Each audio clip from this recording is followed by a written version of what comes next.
This is the 2021 GT-R Nismo, a car that distills everything Nissan has learned about performance over the years into what could be the ultimate supercar. This one has evolved to be faster, more aggressive. It seems patience, dedication, and time have enabled Nissan to perfect the GT-R recipe. Except, I'm not really sure I buy all of that, because it's been what, 14 years, a decade and a half since the R35 GT-R was first released. And in that time, what's changed? It still uses the same 3.8 litre twin turbocharged V6, and this one still makes 600 horsepower, which is exactly the same as the previous GT-R Nismo. Don't get me wrong, those are some impressive numbers, but the game's moved forward. It's a good car on paper, but on the same piece of paper, other cars are even better. It almost feels like the R35 is stuck in the past. Yes, Nissan has made progress, but not in the obvious places. In addition to using the same engine, it still essentially uses the same transmission, the same all-wheel drive system, the same differentials, the same chassis, and pretty much the same bodywork. On first impressions, it feels like a dinosaur, a relic trapped in time. But even relics can be quick.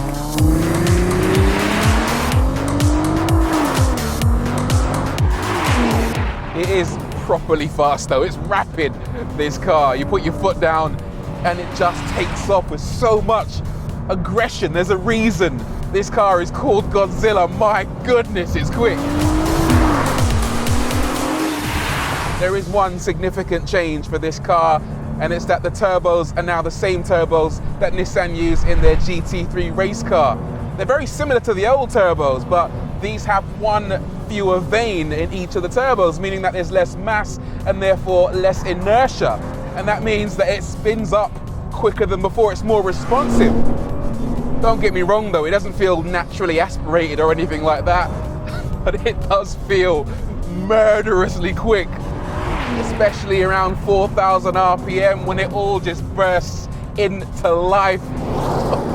It's a bit like lighting a fuse on a stick of dynamite. You put your foot down, you wait, and then all hell breaks loose. Where you get the biggest thrill is accelerating out of low-speed corners. You just get thrown back in your seat and you get this surge of acceleration, of torque, of power. It's genuinely thrilling to drive.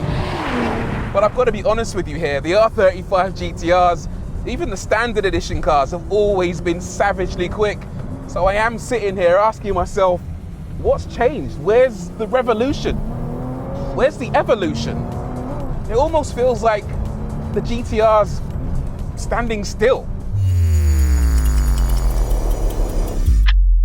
But not completely still. You see, Nissan follows the Japanese theory of Kaizen, which means they apply small but continuous changes in their pursuit of perfection. And they've Kaizened the bejesus out of this GT-R Nismo. Starting with, unbelievably, carbon ceramic brakes. For the first time ever, the GT-R Nismo has carbon brakes, and apparently these are the biggest discs ever fitted to a Japanese car. The wheels are also lighter than ever. They save a massive 5 grams than the previous wheels. You also get a carbon fiber roof, which lowers the center of gravity. You also get new suspension. Because the car's lighter, the suspension doesn't have to suspend quite as much.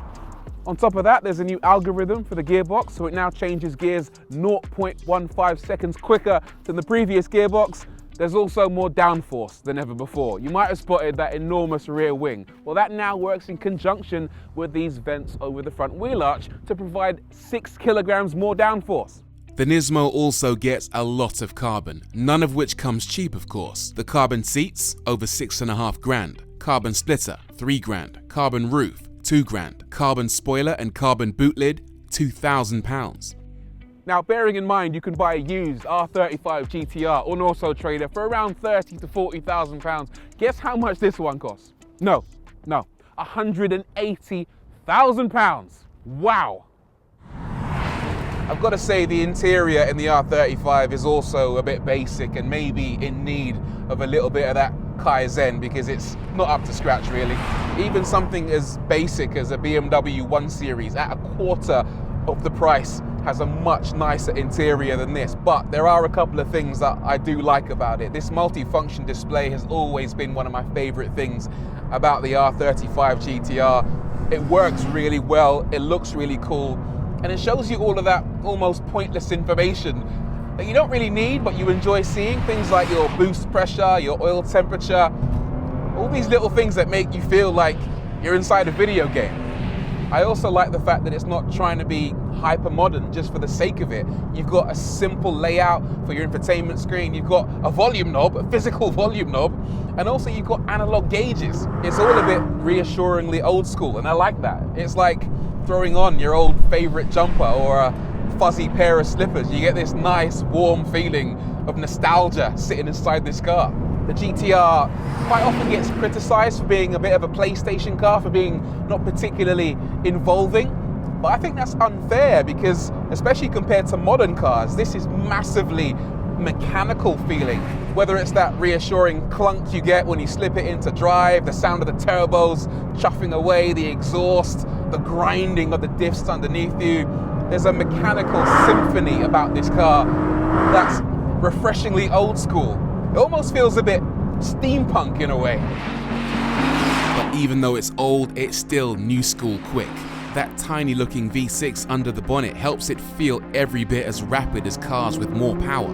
Nissan don't quote a 0 to 60 time, but it's way under 3 seconds. Top speed is only 186 miles an hour, but the way it covers ground, thanks in major part to that all-wheel drive system, is staggering. Got to give credit where it's due to Nissan for sticking to their guns with the all-wheel drive system, because in the old days when everybody else was sticking to rear-wheel drive, Nissan doubled down and said, no, we need all-wheel drive for the traction. And they've mastered it. They're one of the best at this. Sure, the game's moved on a little bit and manufacturers are now developing switchable all-wheel drive systems that can send all the power to the rear wheel for when you want to have a bit of fun. But trust me when I tell you, you can have fun in the GT-R as well. You can drive this car almost however you like, flat chat down a straight, hard on the brakes, turn it in and then let the car sort itself out through the corners and then hammer it out of the bends, or finesse it through the corners, bring the back end around and play with it. This car, literally, it's so flexible. It does whatever you want it to. It's sensational. And crucially, it always feels exciting. You drive a GT-R with your eyes on stalks, senses on high alert, adrenaline on overdrive, giving the car your full attention and respect. That firm but tolerable suspension and lightning fast steering make it relentlessly involving, which is more than can be said about many of its modern rivals. Maybe it is that Kaizen that makes the new GT-R Nismo so special. The way that all those individual components come together to deliver an enthralling driving experience. It's that unbelievable power, that playfulness through the corners, that savage amount of traction coming out of bends, all married to this elaborate sense of mechanical theatre that makes this thing so enthralling. In a lot of ways, the GT-R has been left behind. It hasn't made the big jumps forward that many of its rivals have. There have been no huge power increases, no massive design changes. In a lot of ways, it feels like it's stuck in the past. But maybe that works in its favor. The industry now delivers many cars that maybe feel too modern, cars that lack an inherent sense of theatre. By refusing to make those big jumps forward, the GT-R Nismo remains frozen in time, yet still delivers a vivid impression of how a supercar should feel.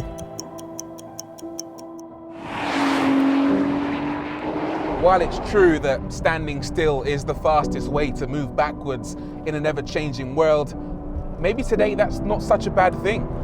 We live in an uncertain present, desperately opposed by what some of us perceive to be an undesirable future. So maybe it's a blessing that with the GT-R we still have an opportunity to learn something from the icons of the past.